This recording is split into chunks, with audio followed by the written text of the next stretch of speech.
गोरखपुर में पान खोजो जौनपुर में नाश्ता मोहन खाना ताजा राजा कट जाई रसता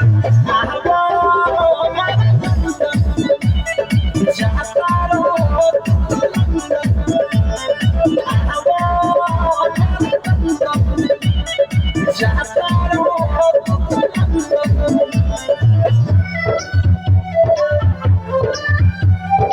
Music by Vikesh Bhojpuria.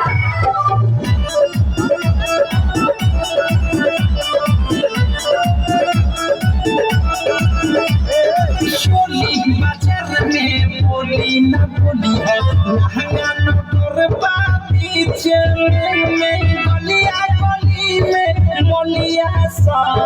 पास बनोट घीचे अरे चोली बाजार में बोली न बोली है लहंगा नगर बाबी में गलिया गली में मोलिया सा पास बनोट घीचे